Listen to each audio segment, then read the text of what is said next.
Just a minute, dearie. Okay, you guys.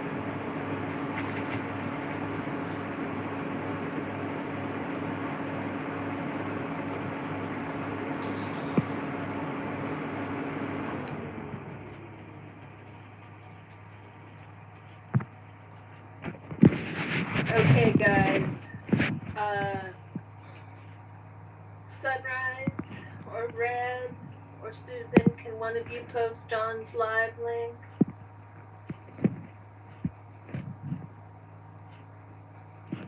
Give it just a second, Jen, and we'll get a new one. Okay. I'm trying to... Maya! Hey, there you are. I'm trying to figure out... Because I know I've done it before. It's making me use portrait even on my iPad, and it's pissing me off. Thank you, Dawn. That in portrait, see you guys later. Really use my stand. Hi, Pamela. Thanks, I am so glad too. I was miserable. Hey, look what I've got over my head, Pamela. You guys are amazing. Butterflies are kind of a thing for us here at the house. It was butterflies were one of the and I dropped myself and everybody else. I'm bummed. He gave you an appearance. I think I'm gonna switch real quick to my phone. Hi, Jen. Let's see. Your messages are going by so fast. Yeah, I'd like her to go live too. Hey, Mon. Hey, Miss Sunrise. Hi, Maya. Did I say hi to you already? And thank you guys for coming and joining me. Head on over. Head on over to Dawn's and tell her I sent you. So I'm still having trouble with... Let me see if it'll let me go into landscape. And we will purr on out of here. Nope, it did weird things. So... let's see what I can do. Hey, Lori, thanks for subscribing. I'm working out some more technical difficulties. This is what happens when I try to do things on the... Well, yesterday, things worked just fine on the fly because I literally just jumped out of my car and started doing a live as we ran up on Laura and some shady cops. But, Red, hello! But, we, for some reason tonight I couldn't even remember how to start it. And now... I did start in landscape, and it insisted that I switch to portrait. So I think this is just a thing that YouTube is doing. One time I was able to do it. I was able to switch it, but I don't remember, of course, how to do that. I just barely managed to go live. But we'll just make it work this way. Hi, Manuel. Thanks for coming. I'm going to also pull this up on my phone just because... We also used to talk about abuse. It's because now there are abuse allegations. I'll talk to you later. Okay, that was my autoplay doing this thing. I want to switch profiles. And hey, Janet. Hey, Carrie Ann, long time no see.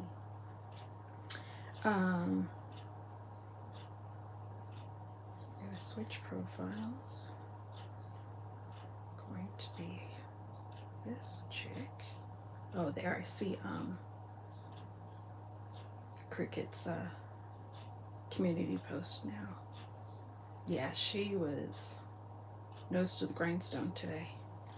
So let's see, what else would I do?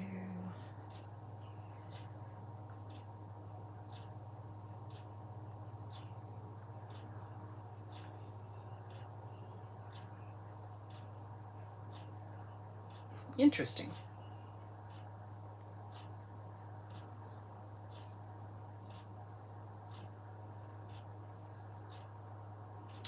That's wild. I just realized I had not subscribed to myself. Now I fixed that. Okay, so I'm going to go in this way on my other account so that... Don't forget your... Oh, I'm a moderator. That's good to know. Okay, so That's this right. way I can actually see the chat because for some reason here your comments pop up, but they don't persist. And so I'm missing like all the things. So let me go back and see what we've got here. Yes, I said hi to you, Maya, and Pamela, and Jen, and Mon, and Miss Sunrays Dawn. And let's see. Lori. Again, thank you for subscribing. And Manuel. Where are you from, Manuel? And hi, Red. There she is. All the cool people are in here. I'm loving it. Janet G. And Brain Fog. Thank you so much for coming and fangirling again. Yeah, this is great. I don't really know. Well, I guess. Oh, hi, Emmy. Oh, thank you. You're very sweet. It's nice to meet you. What I had mentioned over in Carrie Ann's live that I had planned to do a recording. And I was going to talk about something that came up earlier today in Needing a Meeting. Thank you, Charles. It's nice to meet you. And so what I was thinking about there, hey, No Face, you are the coolest of the cool, and you can definitely chill. Thanks for coming. Yes, thank you, Mon. Mon, I'm about to make you a mod already. Thank you. And I needed one yesterday, I discovered. Hi, Margarita. Welcome. Thanks for coming. For those that are new to me, I'm Dawn Gloves. I am a registered nurse. I'm in California. And in my description, you'll see me call myself the accidental mom. More on that later. I'm also, I consider myself SPTV adjacent because, let me see how I do that.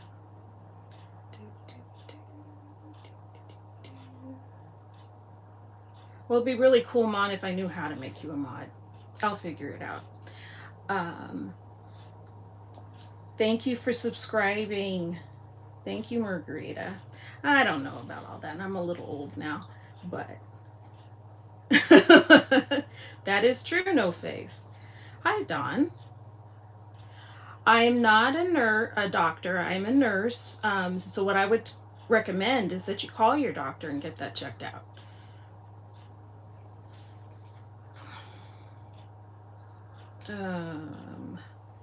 Let's see. And Dad, what are you saying just kidding about? I think I missed something. So, yeah, what they were talking about, well, it kind of popped up in the comments in the chat during Needing a Meeting earlier with Blessed to Crochet. People were talking about dealing with conflict. And I had commented some things for how I deal with conflict personally. I was raised in, I'm going to call it a religion that had a lot of cult, like, there were markers there that leaned towards cult. And,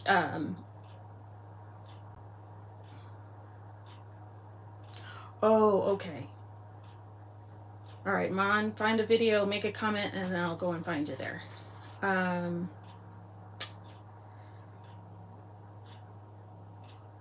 There was some, I wouldn't call it depended on where you lived in this particular religion. It was the Seventh-day Adventist Church. How high control. You have a great night, Margarita. Thank you so much for stopping by. Okay, so where do I find that now? I guess since my other account is also a mod, I can find it this way. Oh, here. Go back.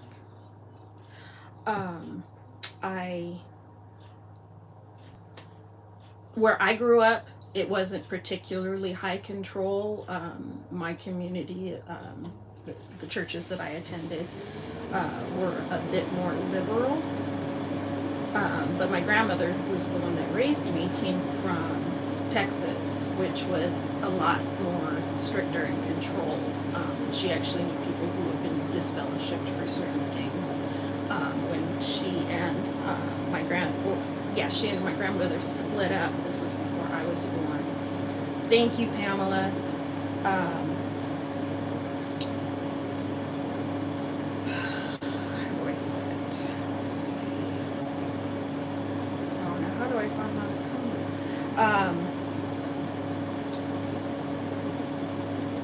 My grandmother, they split up because my grandfather had been cheating, and he wanted my grandmother to leave so that he could divorce her and marry the other woman and raise the family that he had been creating with her alongside of the family he had been creating with my grandma. Kind of rude. And so, oh no, Maya, we're just getting started. So,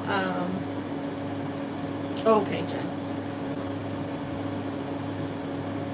It keeps saying that I'm losing my connection. Can you guys still see and hear me?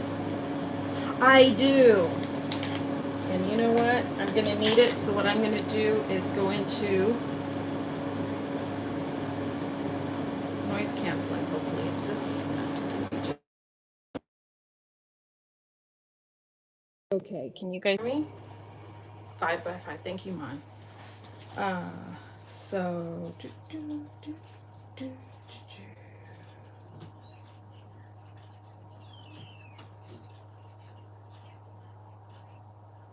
There we go. Content. Live. Baby's first live. Was it here? I am still trying to learn how to use this thing.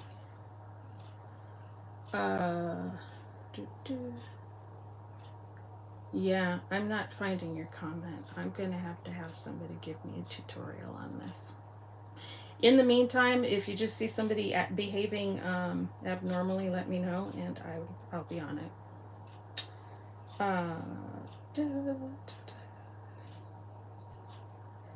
So, get back out of here.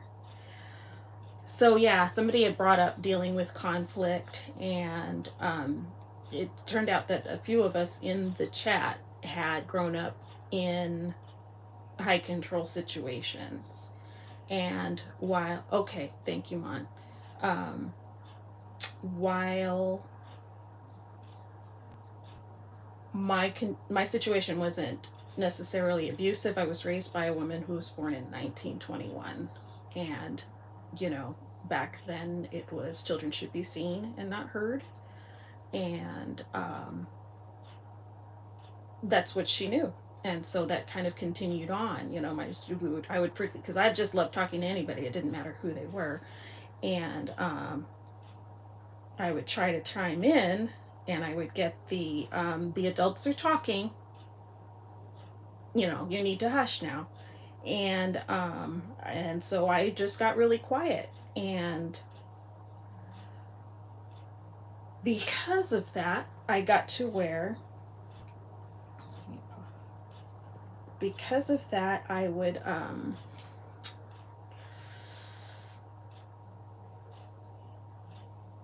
I didn't learn how to deal with conflict. It was either everybody was fighting or I was hiding.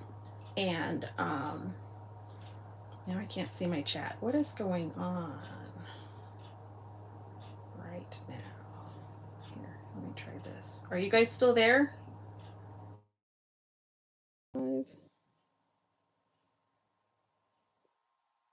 Says I've got 16 viewers, which is exciting.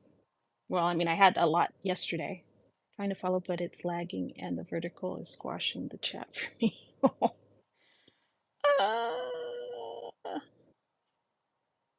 Parentified auntie raised my mom and helped with me. Yeah, it is kind of strange when grandparents or, somebody 2 generations away is raising the children. Those children come out sometimes a little bit different because just because of the generational differences. And hey, Lori, thank you. Um, Susie, my love, it's so good to see you.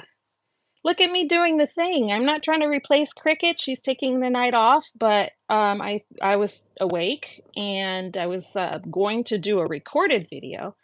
And when we realized that she wasn't going to be going live, I decided to just stick around. I'm so glad you're here. Um, really, Maya. Yeah. So I grew up not knowing how to deal with conflict at all. And then at some point I had to be a grown up. Sandy Wandy, hi. Thanks for coming. Um, so if, at first I was just quiet about it. But my first job, I worked as a temporary employee and then I was later hired on as a full-time employee with our county courts. And while I was there, oh, thank you, Susie. You are too. Don't stop pretending that you're not. um,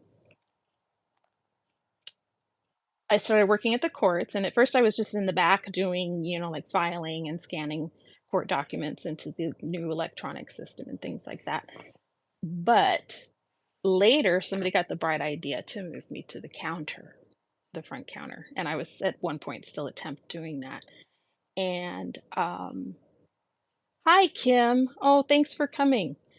I'm glad you're here, and I'm sorry I can't sleep. That stinks. I have insomnia too. Nicole, hi. Oh my gosh.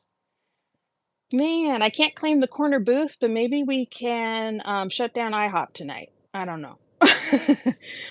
um, let's see. What was I saying? Yeah. So at this point now, I'm working at the front counter in the clerk's office at the Superior Court, and I'm dealing with very upset. Nobody comes to the Superior Court because they want to accept the attorneys. And so I'm dealing with very unhappy people who are being sued, having to sue someone, getting restrainer. Waffle House. There you go. That's actually my kind of vibe. Um, and nobody, the public doesn't want to have to be there. They're there because something as bad is happening and they need it fixed. And then the attorneys, they have to be there, but they're getting paid big bucks, so they don't really care. And they're it's kind of obvious. They think they own the joint, think they can run the clerks around. And because if you guys, I know somebody commented earlier that I'm not old. You can't tell how old I am by looking, don't look at my neck. And so at that time I was about, I think 20, I think I had just turned 24 when I started working there. And they would see me and think that I was a kid because I still look like I was, like 17 or 18. And I had even joked, I think I was talking to Kim, my other's keeper, on Tuesday, and I had said, one of my coworkers had said, "Once you turn 21, Pammy, you need to come party with us. We go out on Friday nights." And I said, "I'm 24." So that was funny. She was like, "Oh," and awesome. So I yeah, one day I was working at the counter and an attorney came in and I knew my job and I knew what the rules were. Certain filings have certain time frames that you have to give notice to other parties with. And this attorney wanted me to file a document that required a 60-day time frame, and he wanted me to set it with a hearing within 30 days. in order to shorten the time for notice on a document, a filing like that, you have to ask the judge. And so I'm explaining, well, what I'm going to need you to, not what I need you to, but you may want to contact the judge and request a ex parte motion hearing to shorten time. He can approve that, and then I can file it. And he's like, I learned later the judge had denied his ex parte, and so he thought he could just come in and bully a clerk into doing it. And I liked my job at that time, and I wasn't trying to set it on fire. Um, thank you, Mon. Yeah, that was 30 years ago. So, um, so I explained to him again, I'm sorry, I cannot file that. And he says, well, then I'm just going to file a, what was it called? Basically, it's a motion to force me to file the documents. And I said, okay, well, you could do that. But I can't even set a date for that. I have to send it directly to the judge who's going to set a date, and that's probably going to be 6 months away. But you can if that's what you like. Now, while I'm saying this, and again, he's looking at me like I'm a kid. I'm standing up. I'm only 5'5", and let's just say he was about little Captain Davy's height, or Tom Cruise's height. Well, Tom Cruise and I think we're the same height. So I've got a few inches on him. So I stand up and I'm now looking down at him saying, you can do that, but it's probably not going to work out the way you think it will. And he got so pissed off and stormed out of the clerk's office. And I was just like, and that's how I learned conflict resolution. I just talked because I'm not going to let him yell at me. And I felt like I needed to learn how to deal with that rather than run crying to my supervisor. But, despite my upbringing and not knowing how to deal with conflict, I had kind of already figured out that I didn't want to be disrespected. I didn't want to be treated like I was stupid. I wasn't going to let him treat me like I was the kid he thought I was because I knew my job.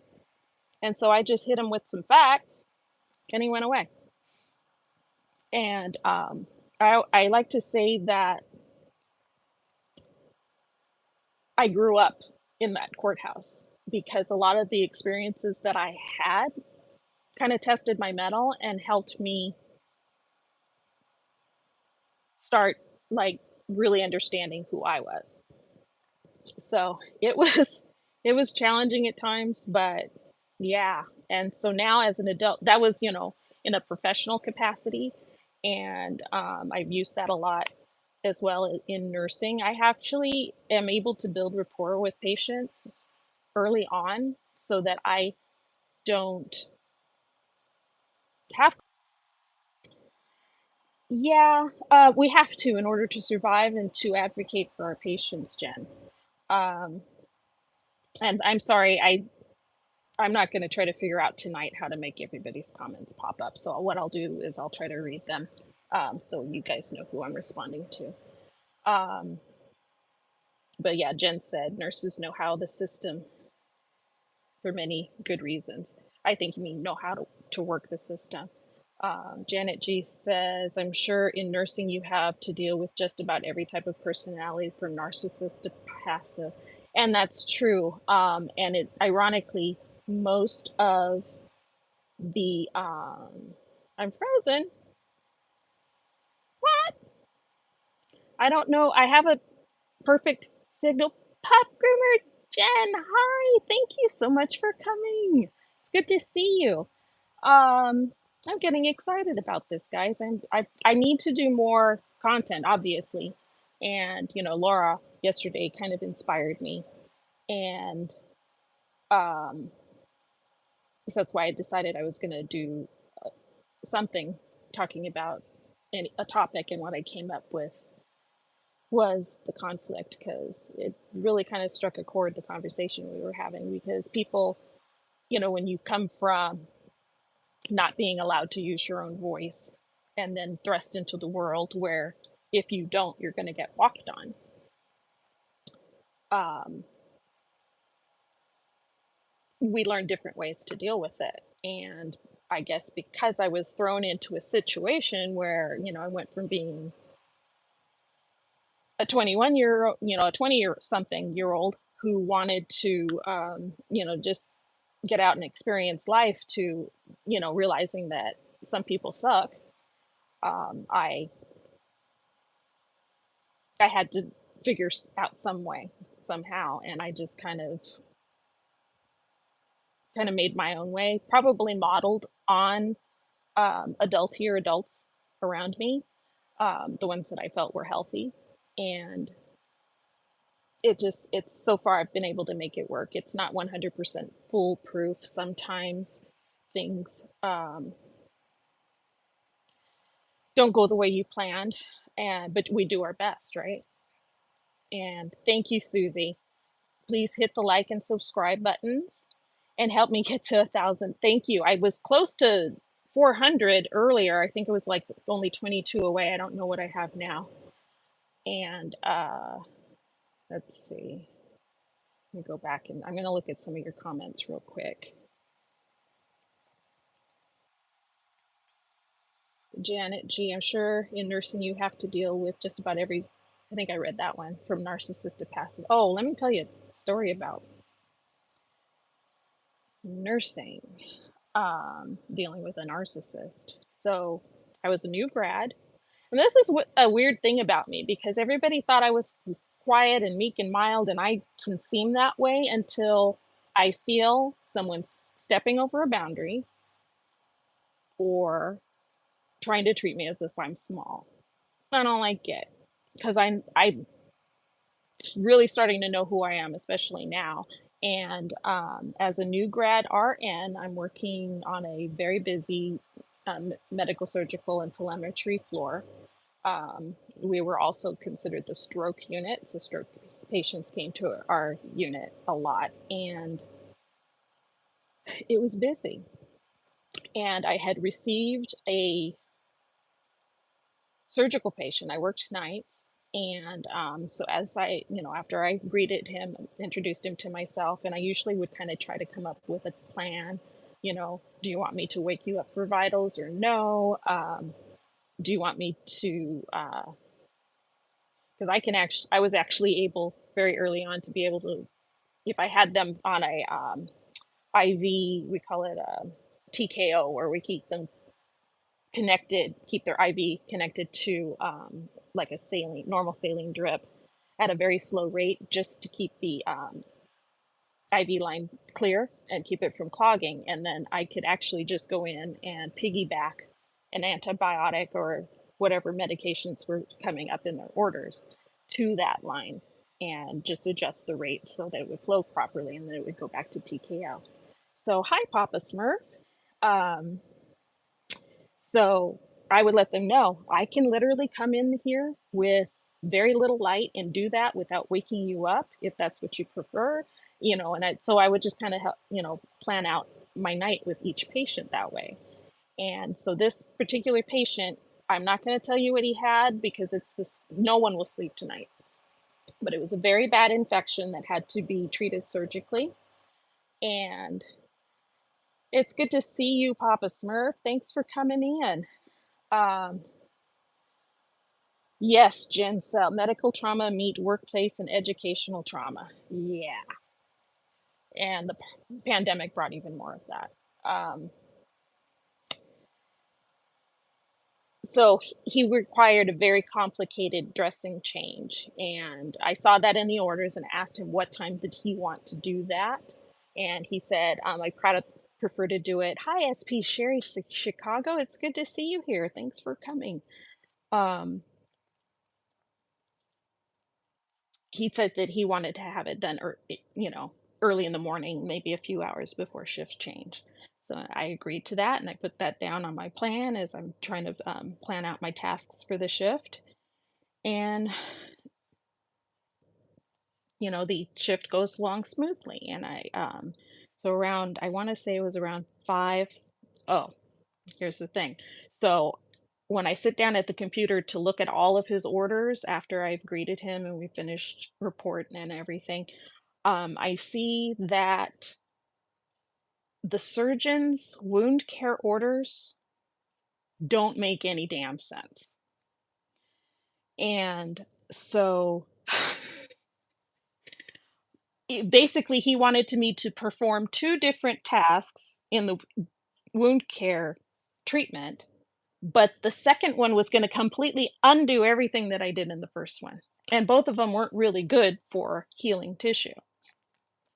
And so, I tried calling and I got no response because of course it's overnight, and some attendings refuse, they just don't want to be bothered. And I can't remember what was up with the surgical. I think the surgical resident didn't want to change anything.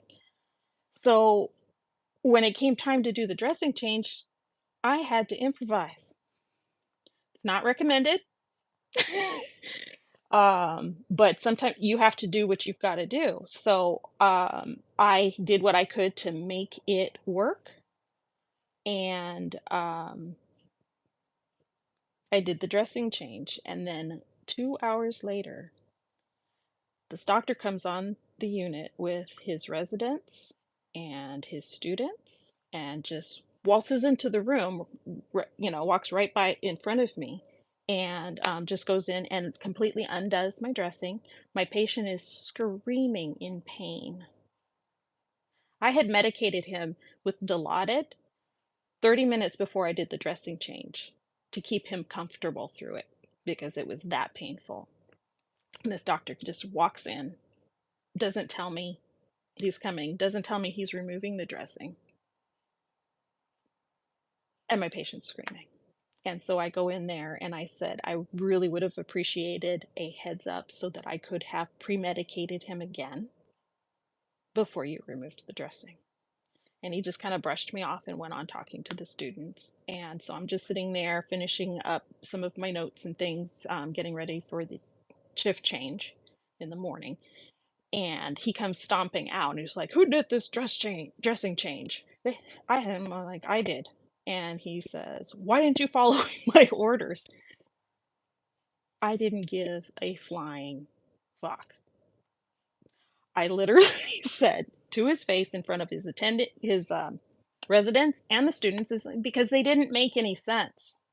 And then I pulled it up on my computer screen, turned it so he could see, and I pointed out the problems with his orders.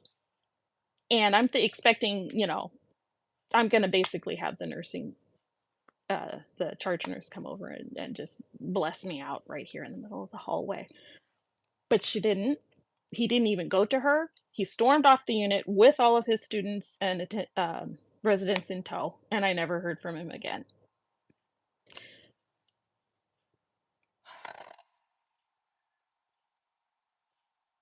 Probably didn't need to be quite so terse, but at the same time, he's trying to call me out in the middle of the hallway, so I called him out back. And I think that shocked him because he wasn't expecting that from a, a newbie. Because on my badge it clearly says RN1, so he knows that I just got there. And I yeah, Maya, some doctors really shouldn't be doctors. That is the truth. And I think I was talking about this with somebody the other day, and I couldn't tell you now who it was, but I believe that most people, when they go into medicine, they have good hearts. Most are doing it for the right reasons. A lot, especially in this area where I live, are doing it because their parents told them to. I am not far from Loma Linda University, which is like one of the premier Seventh-day Adventist medical schools and nursing schools. And they are also partnered with the hospital that I was working at. So most of the attendings, most taught there, most of the students and residents came from there. And oh, Jen, that's very, very good. And I hope your ortho surgeon was kind to you because those were some of the worst surgeons that I ever worked with. Yes, Sandy Wandy, I am in Southern California. Born here, raised in the Inland Empire. Papa Smurf. Oh, Papa Smurf. It is indeed bloody hard. During the RN program at one point, I'm pretty sure I actually cried blood. Um, it was it was very, very challenging. Some nursing instructors are just absolutely horrid. Probably shouldn't be anywhere near a new nurse. Because it's like they're trying to break us down. It's like they want us to be cold and mean like they are, and I refuse to do that. I actually had one of the associate instructors at my well, she was like actually assistant dean, I think, in the nursing program. And she hated me because I, again, wasn't going to let anybody talk down to me. I just came from a place where our we didn't have bailiffs at our court. We had deputies. So they're literally walking around armed and wearing bulletproof vests. And I worked with judges. And I know every single one of them, if they had a cut, they're still going to bleed red. And if you took all their skin off, they all look the same. We're all the same underneath. And so, their titles didn't even scare me. So, dean of associate dean of the School of Nursing, do what you got to do, and I'm going to do what I got to do. She and I locked horns so much. Yeah, some of them can be very mean. Mon's a nurse too. And Gen Cell, I do love NPs too. I have a very good friend who's an NP out in Pennsylvania, and he does acute care and critical care. And he's amazing. And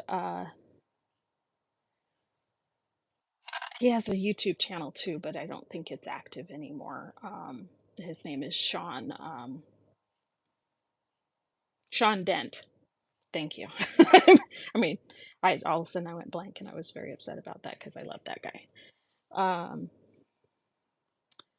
Oh, SP Sherry, I am so sorry that you had to deal with that.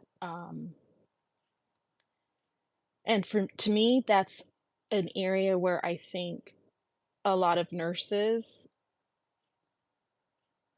come in with the clutch, because I had they're cold, they're impersonal sometimes when they're delivering bad news and awful diagnoses, and it's usually the nurse who comes in and holds their hand. I literally held the hand of a woman, and while she cried and prayed, and I cried with her when she was diagnosed with breast cancer. And it just turned out, because I floated from clinic to clinic. So I was there when she was diagnosed in the family care clinic, and then I floated down to the surgical clinic when she had her punch biopsy, which is extremely painful and very frightening. And I held her hand there too. And once they had removed it and she had started her treatments after that, she came to me and thanked me at the nurse's station, and the doctor's sitting like that. She's like, "Why doesn't anybody ever thank me? I'm the one that diagnosed it." And I'm like, "Yeah." And then you left the room and I went in. Again, it's kind of like I don't have a filter sometimes with some things, and that's one thing I just didn't have a filter with. Because you want the glory. You're actually not the one that diagnosed her. Technically, you're the one that ordered the tests. You ordered they actually had done a nuclear scan for her in order to diagnose it properly. You read another doctor read the scans and wrote a report, and then that doctor sent the report to me, and I gave you the report. You read the report, and then you told the patient. I was the one that gave her the tissues and hugged her and held her hand. So yeah,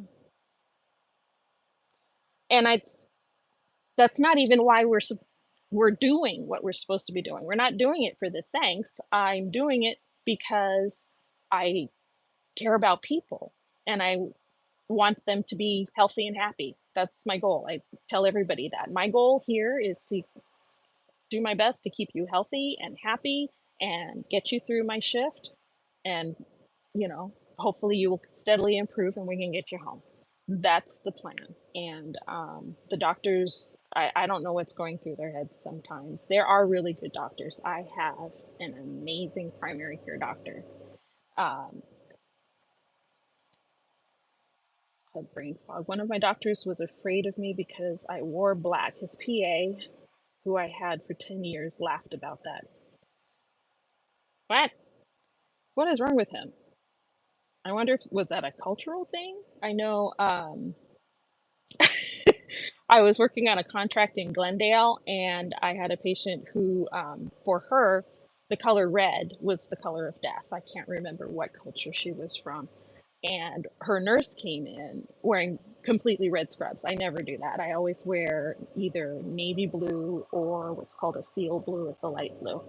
And yeah, she was wearing red scrubs. The patient asked for a new nurse because of the color of her scrubs frightened her.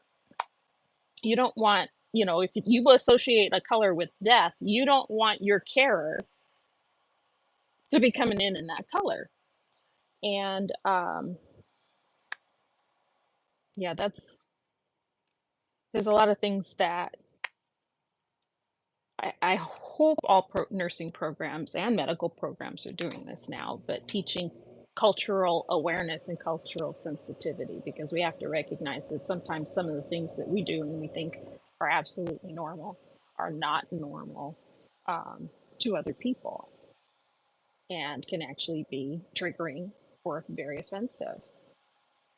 Let me see, Mon. I remember we organized a wedding for a young 25-year-old who was dying, but wanted to marry her true love. They began together when they were 13 years old. Mon, that is beautiful.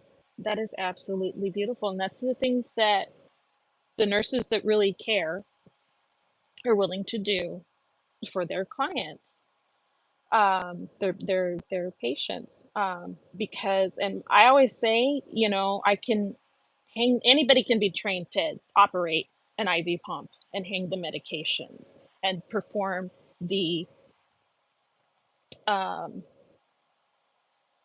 uh,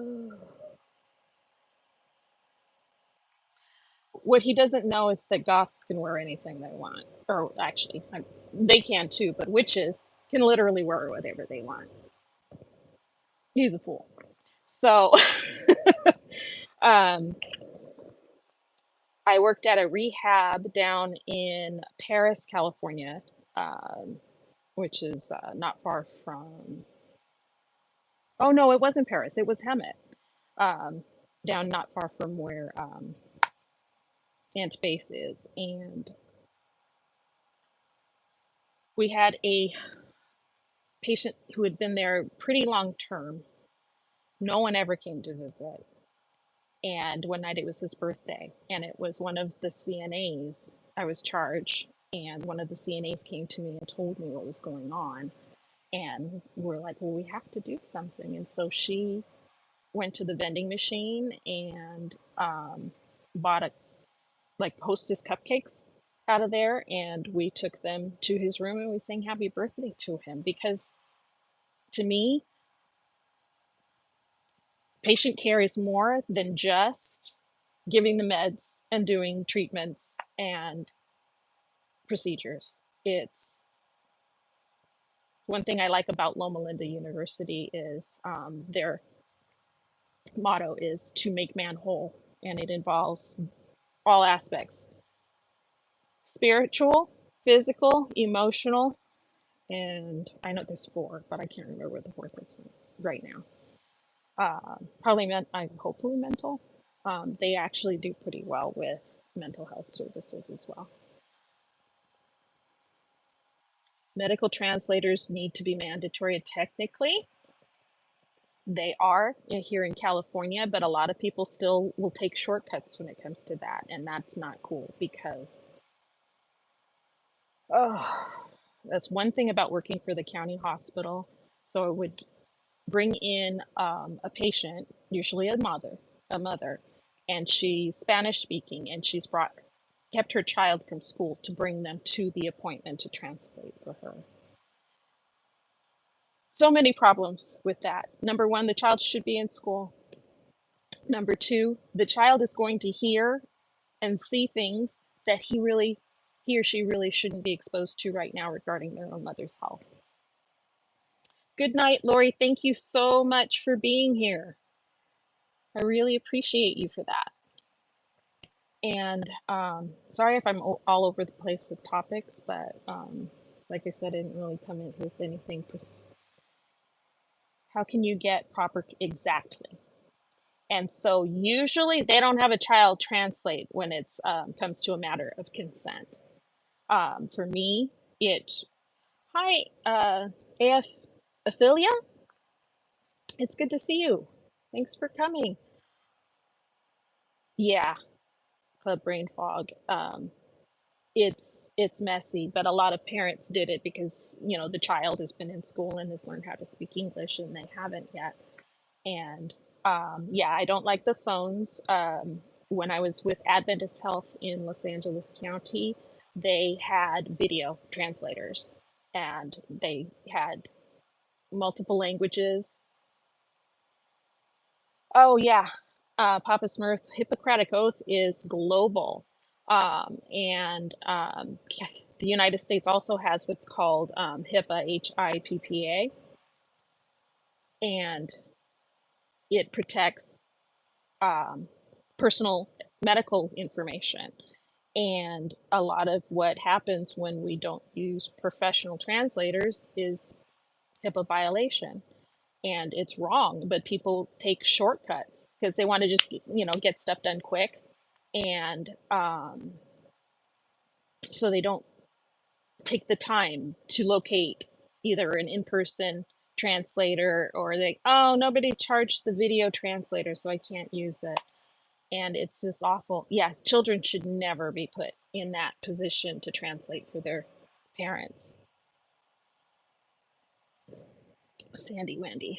Let's see, Jen. I was in for hand surgery. People thought translators were only medical. They were happy to socialize. Really? With translators? I can't. Rambling is good.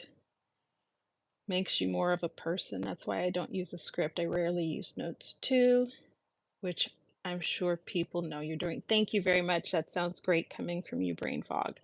And as I mentioned, we were in another, was it Crickett's live the other night, where I mentioned that I could probably be your secretary of the Brain Fog. Trauma, PTSD, the pandemic, a lot of things that have happened to me in the last, I'll say 5 years, have wreaked havoc on my memory. And it's nothing for me to completely forget what I'm saying in the middle of a sentence. And plus, I have ADHD, which just kind of doubles that. So, thank you everybody for bearing with me. Let's see. Pamela SP Butterfly. Those who need translators don't always understand the privacy regulations and the cultural differences that we may not understand exactly. That's true. And I can imagine, they've probably been doing that for so long that they don't see a problem with it. I had a home health case where I was doing wound care. Were we using a wound vac on him yet? I don't think so. But I was doing some pretty heavy wound care on a patient. He and his wife both spoke Spanish. Good night, Papa Smurf. Thank you so much for stopping by and for your comments. I really appreciate you. You take care. Their son was home from school one evening when I was there to do his wound care, and they were going to have him translate, and I said no. We had a translation line. It was a small company that I was working for, but it wasn't great. Sometimes you had to wait in order to get a translator, and I believe this was a weekend. And I busted out Google Translate and we did the best that we could. But I did not want to put him in a position where he had to translate for his parents, let alone see what his dad's leg looked with the dressings off, because it was bad. Yeah. Hey, Carrie Ann. I do think they feel more comfortable with family. Um, and it is very complicated, but at the same time, that has to be a special kind of trauma on kids. And I'm pretty sure that hasn't even been looked at or studied, and it probably should be.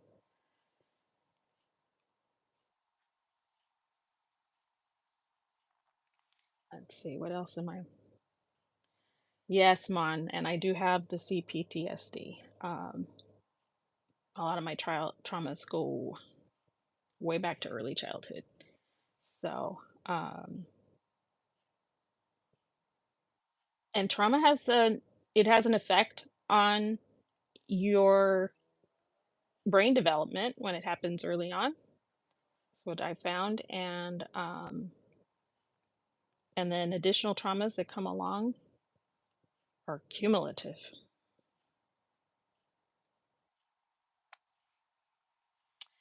You know, Pamela, at the hospitals that I have worked on, they have clearly, I don't know if anybody's reading them, but there are signs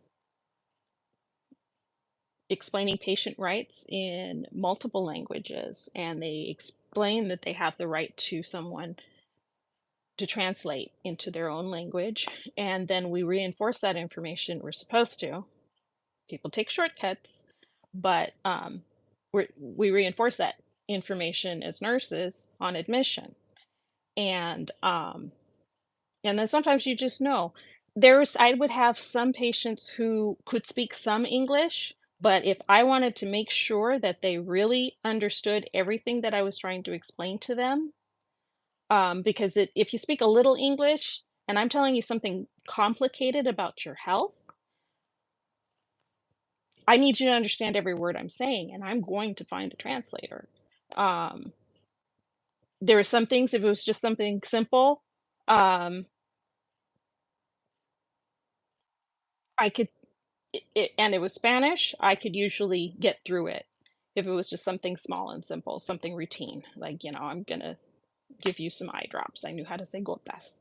Um, I could actually do a simple head to toe assessment in Spanish. Um, I had a lot of practice just because of in the clinics when I was an LVN. I got a lot of practice there, and working at the same hospital as a new grad RN, we had a large Spanish speaking population, and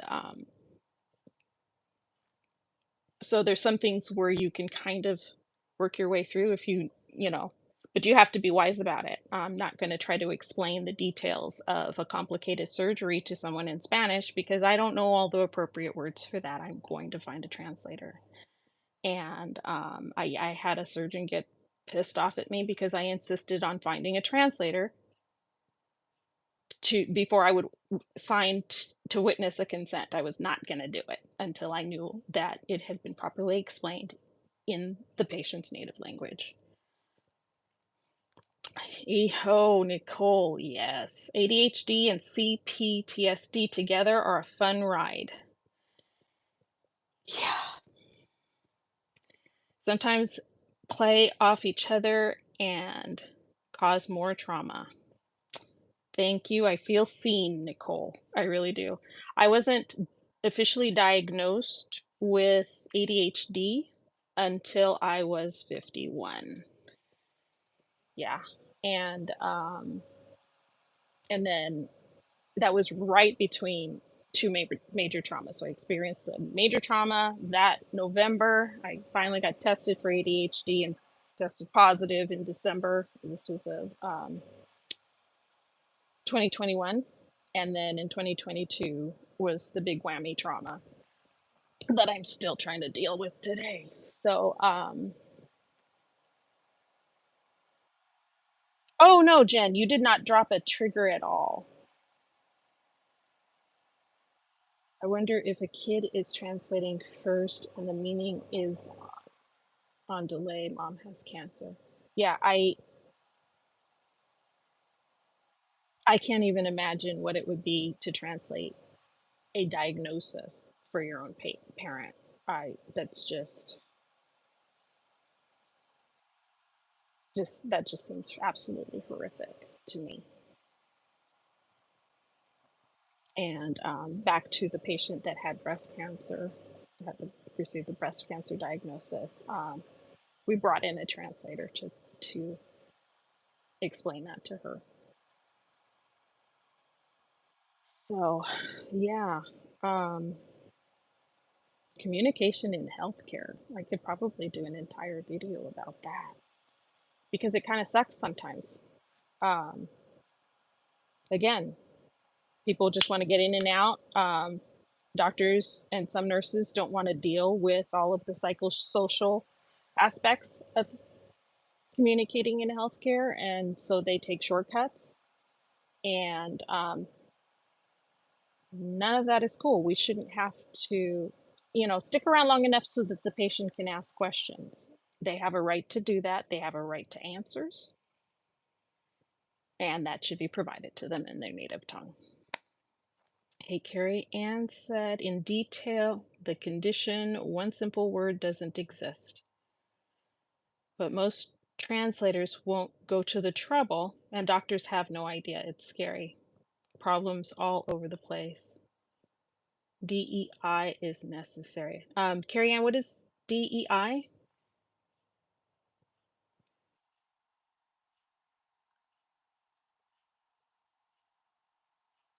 Jen Sell, I'm doing a lifetime or 3 on education. Education, we will never know everything, and education has got to be a lifelong process. I'm learning all the time. I I kind of feel like when I stop learning, I'm probably dead. Oh, where's the first part? Let me see. Hey, Carrie Ann. Why can't I scroll? There we go. One of my best friends is a translator for an uncommon language. She is always complaining because so many words don't exist in their language. Literally don't exist. You need to explain. Yeah. In detail, the condition, one simple word doesn't exist. Got it. But most translators won't go to the trouble, and doctors have no idea. Yeah. And yeah, that has got to be very challenging for the translators. Um, but it has to be done. If you don't have one word, then you need to be able to describe what's going on. It's got to be done because it's not for you, it's for the patient, and they need diversity, equity, and inclusion. I love that. Yeah, definitely. And I probably just haven't seen the acronym like that before. But those are concepts that we're taught. I don't know that everybody takes them seriously.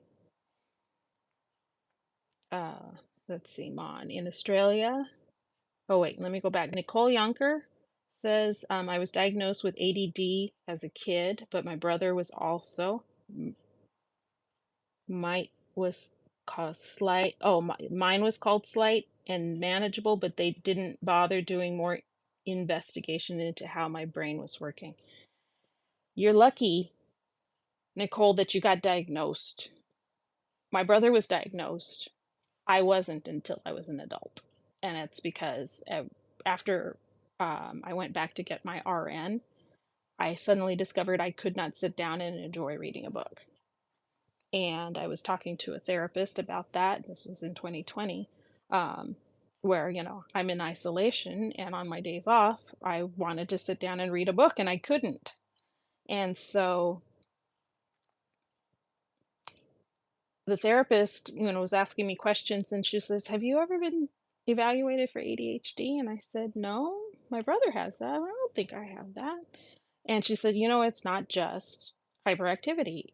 It can be inattention and difficulty focusing and concentrating." And I'm like, "Oh." And it took me, well, that was 2020, and I didn't finally get tested until the end of 2021. And yeah, like I said, I tested positive, and it helped me.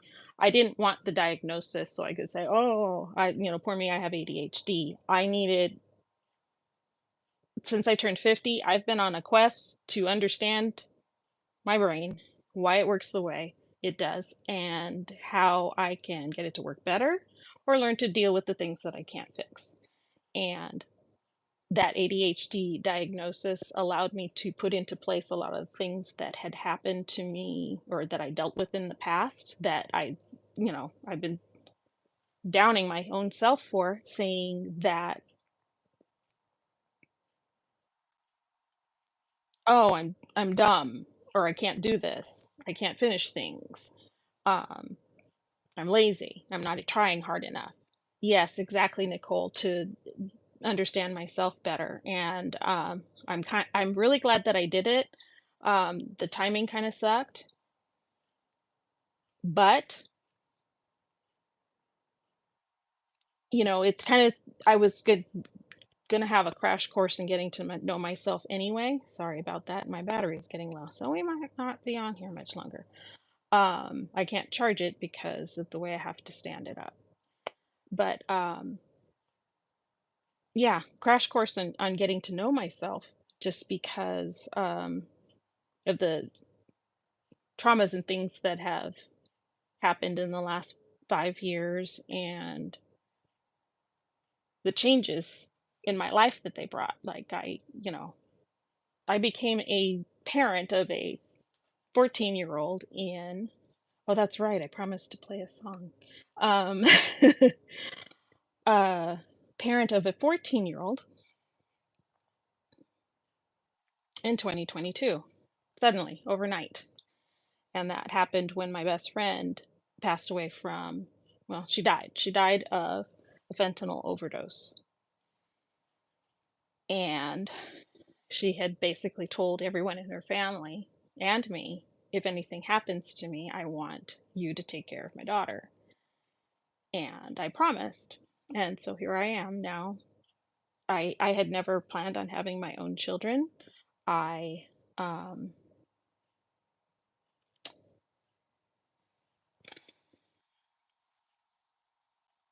this wasn't the plan I had for myself, but the universe said, sorry, kid, it's what's gonna happen. And yeah, Nicole, it was awful. In 2022, it was rough. But I love my kiddo to pieces. I've loved her. I've known her since before she was born, and I have loved her ever since. And we've been through a lot of stuff that's been really rough. Thank you, Mon. Um, a lot of rough stuff in the last several years, including her own suicide attempt. And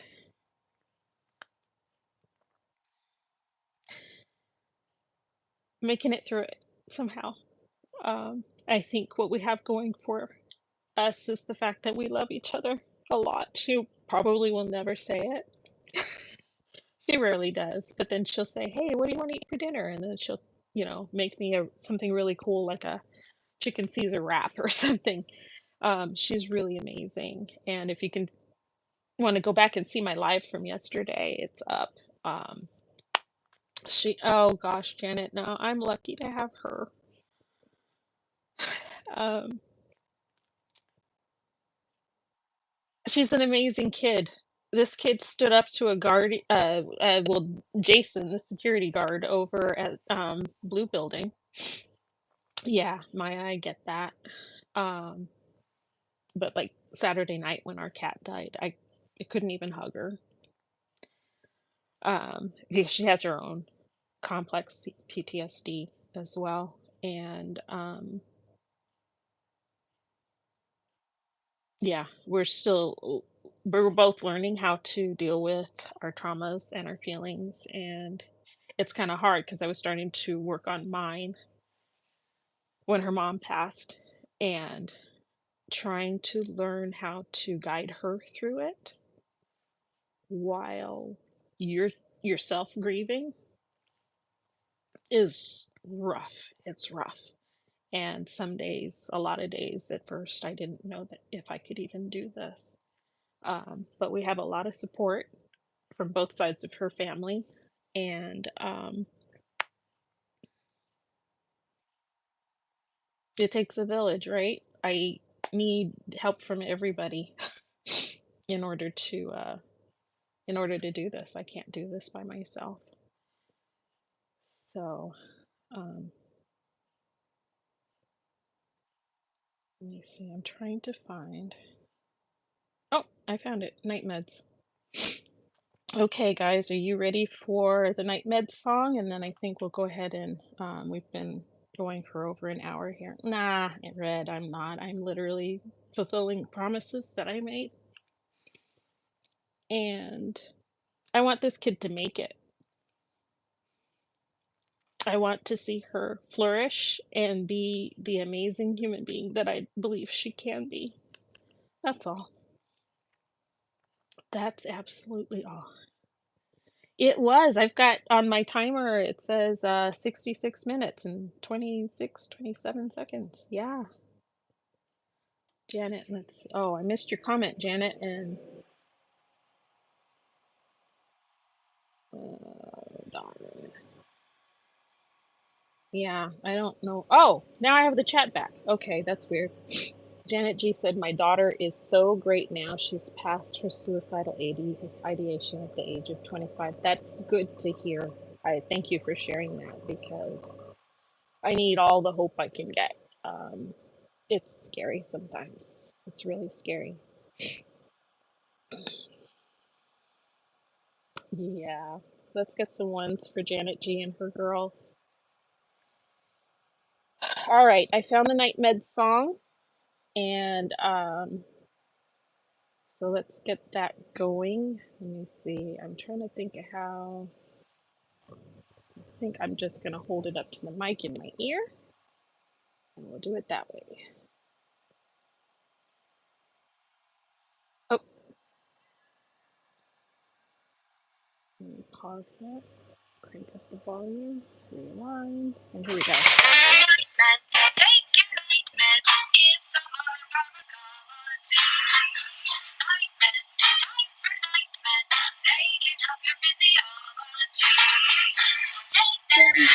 Before you go to sleep, work while you're busy counting sheep. When you take your night meds, it's a happy, healthy snooze time. A snorty snooze time. You'll have a sleepy time.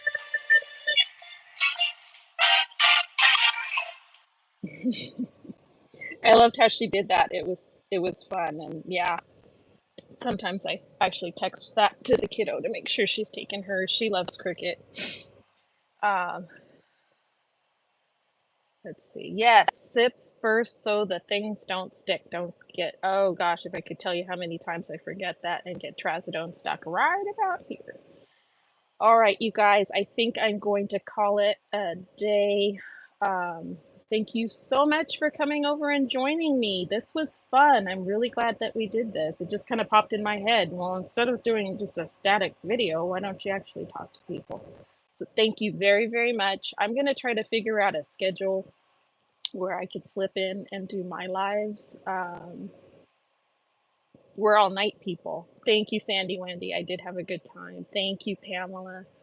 Um, yeah, I got to try to figure out where I fit in because I don't want to run into Krista Melinda. I don't want to run into Cricket or anybody else in between, So I got to try to figure out where I fit. Thank you so much, Pamela. And yeah, I was talking about you and Ellen to my therapist today. Good times. So I've eased up on reading the book because last week was already super busy and chaotic and emotional, and I don't think I could have handled much of that then. So, oh, Krista Melinda's only 3 nights a week. Is she what, Monday, Wednesday, Friday? Do you know what her schedule is?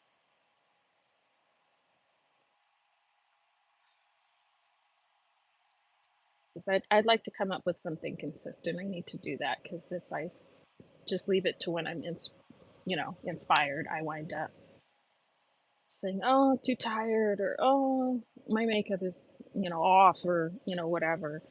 Okay, she's Tuesday, Thursday, Friday. Okay. I miss picking from the TV guide. Those were the times, weren't they, Jen? All right, everybody. Thank you so much for hanging out with me tonight. Yes, Kristen Melinda is usually an hour or so before Cricket. Sometimes she'll start around 9:30, sometimes 10 Pacific. So, thank you guys again so much. I hope you guys have sweet dreams or wonderful days if you're starting your day now. And I will see you guys in the next one. All right. Good night.